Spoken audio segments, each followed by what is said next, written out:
Breaking news right now, more issues of violence for MARTA. Atlanta News First Blake Devine is live this morning at the MARTA station in the 14th Street MARTA station, I should say, in Midtown. Blake, somebody was shot near there overnight. Gurveer, this happened here just before 1 a.m. this morning as both MARTA police and Atlanta police rushed over. And over there, they found a person suffering from a gunshot wound in their leg. They had received 911 calls of gunshots in the area.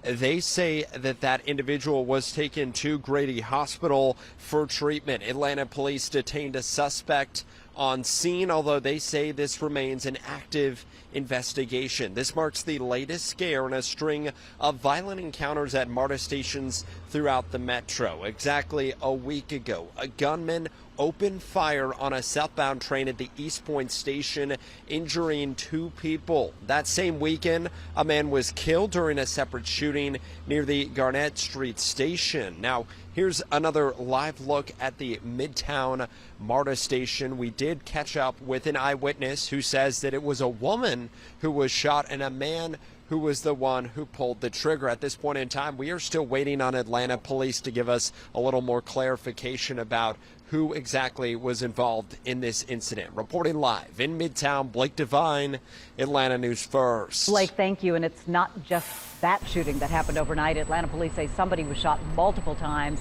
near a convenience store in Northwest Atlanta. This happened about 1 o'clock on Donald Lee Hollowell Parkway. Police say that person was taken to the hospital and is stable. There are no suspects right now.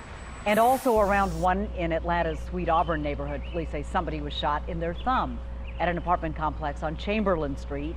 That person was taken to the hospital and is also stable. Also no suspects in this case.